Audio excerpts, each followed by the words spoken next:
What is up, YouTube? HPJ here, and I am coming at you guys with another retro deck profile. Um, this retro deck profile means so much to me because we're going to be taking a glimpse into my past. And I remember telling you guys that I had a lot more to build with Dark Simorgh. Because of course that is the period of time in which we're going to be playing around. So let's take ourselves back to Edison format. Let's go right to Edison format. And one of the biggest precursors to Edison was Stardust Overdrive. Of course, because that's where a lot of bigger pieces came in. Stardust Overdrive, Absolute Power Force, and that whole area, a tie frame before the last SJC in Yu-Gi-Oh's history, which was Edison. At that point in time, I was officially joining the Yu-Gi-Oh trading card game to try to play Harpie. And one of the biggest things that I spent probably the most money on was Yu-Gi-Oh! And one of the biggest ones was, of course, a Dark Simorgh deck. Or Dark Simorgh cards, Blackwings, and building a deck that will stick with me to the rest of eternity. And I literally named it BWHP. Blackwings and Harpies. Now, some of you may not understand what the abbreviation of letters are because where did the P come from?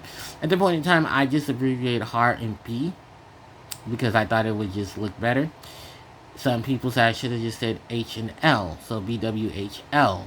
And I didn't like how it sounded. I still don't like how it sounded. So I initially just ran with this. This was a deck I played for years. Well, for months. I think this, and then I took out the Harpie engine to play Blackwing. Now, mind you, this is where I had all my Blackwing stuff, because I don't have nearly as much of the Blackwing cards that I had then as I do now. And oh boy, I looked at a lot of these older videos of what I was playing, and yeah, definitely the impact has changed. So, I'm going to give you guys what I could muster up, what I could put together. There are, like I said, a few cards missing. There's definitely some powerhouses missing, but I definitely did what I could on the layout of things that I had. So with further ado, let's take this blast to the past with Harpies, Blackwings, and Dark Simorgh.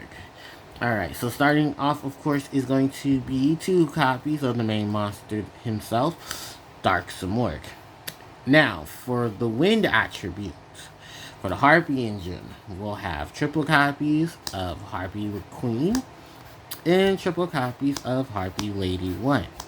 Then, to add on to the wind support, we'll have 2 copies of Flying Kamakiri number 1. Move this up just a bit. Okay, there we go. And we're also going to show out 2 copies of Miss Valley Soldier.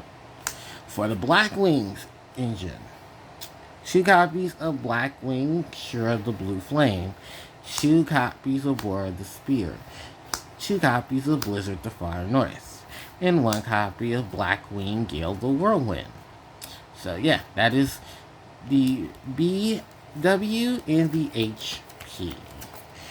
Now, we're going to go into the rest of the deck with the spell cards, because, I like to be a little organized with my stuff while I do this.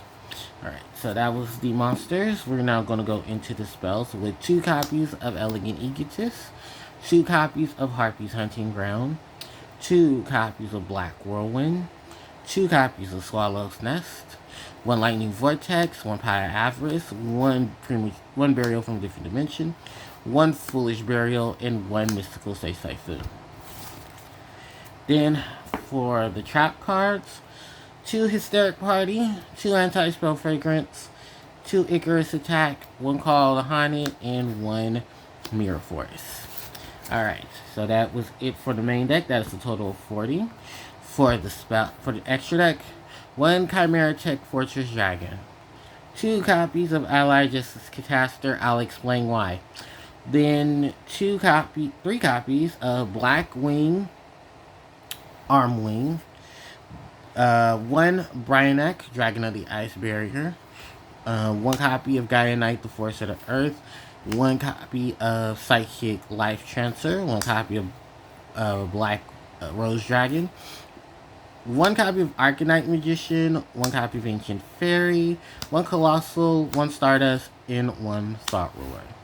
Alright, so that is it for all the cards in the extra deck. Now, you're going to be asking me questions, and I have answers. So, first off, we can just go right into the extra deck, because I don't really mind doing that. I can do this in my video.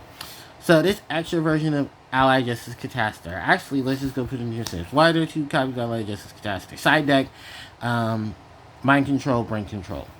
The other thing about it was that these are actually not supposed to be here, because I don't own the level 6 monsters that are actually supposed to be in here for this. One of them is Goyo Guardian, who I don't own a Goyo Guardian. Oops. Yeah. And the other actually is an Allied Justice Catastor, because Catastor was really good against decks that weren't running Dark Monsters, which are still prominent. So I did always spam, excuse me, in an Allied Justice Catastor for Mind Control play. Now, moving from there, the one copy of the Chimera Tech Fortress Dragon was simply just because, if you remember, Edison format was still having a lot of machines and stuff, and then at that point in time, they were playing, what was that one monster? Machina. Machina decks were around. So, we definitely did play with Machina, and Fortress was one of the outs. The other was siding in System Down. Then, from there, triple copies of Blackwing, Armwing. Now, if you're asking where's Armor Master, there was an Armor Master in my original build. I had 2 Armor Masters. Right now, HPJ don't got 2 Armor Masters because they're very expensive. So, I honestly just don't have 2 Armor Masters. If there were, there'd be a lot of, definitely be some changes here. Like that Arcanite Magician would not be in here. Actually, the Arcanite Magician and maybe that Psychic Life Cancer, both would not be here. Those would probably be my Armor Masters. So, yeah. But these guys definitely came in clutch. Easy synchro into with your, take a Blackwing in a Blizzard, take a Harpie in a Blizzard, synchro, and then here's your Armwing to do piercing battle damage, and gaining 500 points from swinging at your opponent. Then, from there, we have, of course, Brionet, Dragonic Ice Bearers, another generic 6. You can send cards to the grave, 2 bounce cards on the field. We had Gaia Knight. Gaia Knight can easily be replaced with Goyo, but you just wanted another easy target for a sync out summon in case you didn't get your Goyo got. Then we have a lot of the 7s, the Psychic Life Transfer, the Black Rose Dragon, the Arcanite Magician, which, like I said, these can be taken out for the Armor Master, the Ancient Fairy Dragon to deal with fill spell decks as well, or just be a heavy body that your opponent has to deal with. Then for the 8s, and there are tons of level 8s in the Yu-Gi-Oh! Trading card game, ranging in from the ones that I have right now, which are the Colossal Fighter, the Stardust Dragon, and the Dark Ruler Archfiend. There is also Red Dragon Archfiend, if you want to put him in there. I do believe Silverwind the Ascendant has made his appearance at this point, because yes, Stardust Overdrive, but in Ancient Prophecy. But if anything, those were other builds of the deck that, oh god, nightmares of those builds. Jesus. Alright, moving into the actual main deck to talk about the main deck. So our main focus is Dark Simorgh. To banish a wind and a dark monster from your grave, to special summon this card from your graveyard or from your hand, depending on which area it is. If it's in your hand, you banish from the grave the wind and the dark. If it's in your grave, you banish the wind and the dark from your hand. Basically, you sit on this monster and an anti-spell fragrance to make sure that your opponent can't set anything. They can't set their monsters, they can't set their spells and traps. Simorgh has to now be dealt with via battle. So, at that point, your opponent has to make something really big to get over it. And that's when, reluctantly, you use everything in your book to make sure your opponent can't do much there. Otherwise, you're just playing out the long game with cards like your anti-spell fragrance and stuff to keep your opponent's set cards set. And then you have your Harpies and stuff destroy everything else on the field. You have multiple outs to this deck, basically. And like I said, your Harpies, you have Harpie Lady 1 and Harpie Queen. You can switch in Harpie Lady 1 in for the Cyber Harpie Lady. You also have to remember at this point in time, we didn't have a Chandler, Dancer, Queen, and stuff. So these are two you were relying on. Some people were also playing Baby Dragon, just as an easy, quick summon, 2400 attacker, pop something on the field if you have three Harpies. Definitely take advantage of Hysteric Party's effect to bring them to the board. And then, just the overwhelming swarm. Because most of the time, what you're doing with them, we're popping back row. You're definitely popping back row with Queen and Harpie Lady 1. So, moving on from the two of them, we're then going to go into the Flying Kamakiri number 1, who I only really have in here, simply because it's a way to bring Harpie Lady to the field. You can run Mystic Tomato as well, just for some fodder for your dark monsters. But Blizzard can't be special summoned, and it's basically just going to get Gale. So, yeah. And then Miss Valley Soldier, level 4, tuner monster, wind attribute, another good easy target. You also remember there's a lot of stall monsters as well in the deck, that index that wanted to just play the high defense. So if you take a little bit of damage, soldier's effect to return those cards to the hand at the end of the damage step definitely helps you out. So that is the two soldier.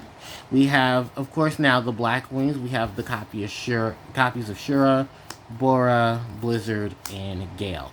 Vayu was out at the time, so Rocco is an option if you wanted another big monster. That's basically pushing in for the Blackwing engine, if you will. But these were our dark targets. These were easy to access because we had dark. They were the dark winged beast monsters that honestly and easily fit right into the core. You had Gale to cut monsters' attack and defense in half.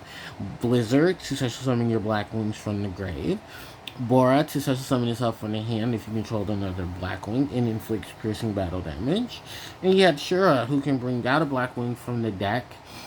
But the crazy thing is that the effects are negated. Now, here's the thing about Shura and why most of you are probably shaking your head. Well, I used to have Mistral, the Silver Shield, who was also a Blackwing tuner. It was also a target for Blizzard, and also could have Bora such to summon itself off of. So that way you can play around with another tuner. Like I said, I'm going to give you guys options of things in the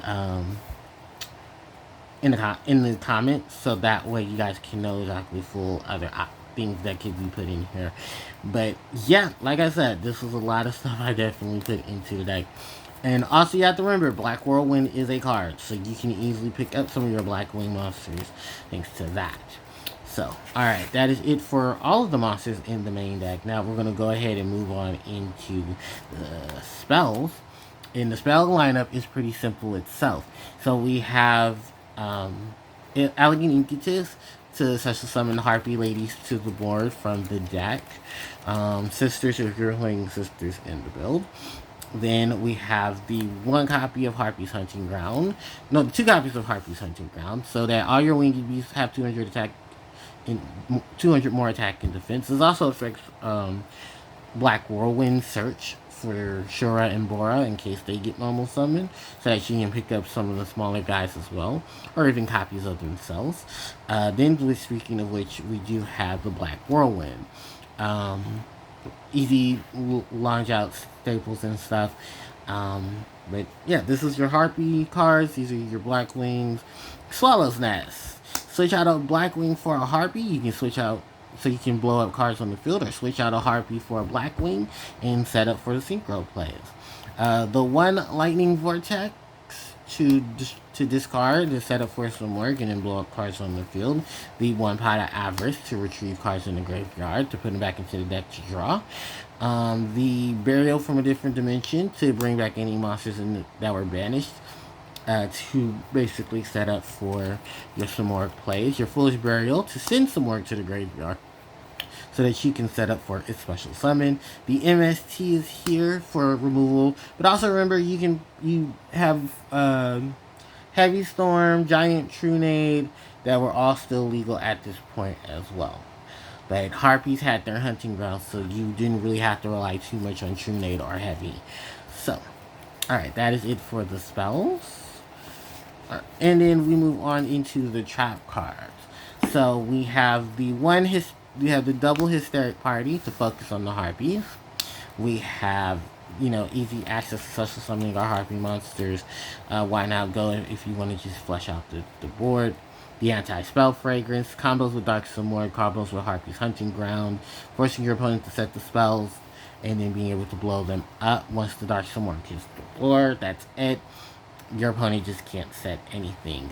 There were cards like Imperial Customs, which you could have played as well to protect your anti-spell focus from being destroyed. So if you had to, you could destroy with your hunting ground.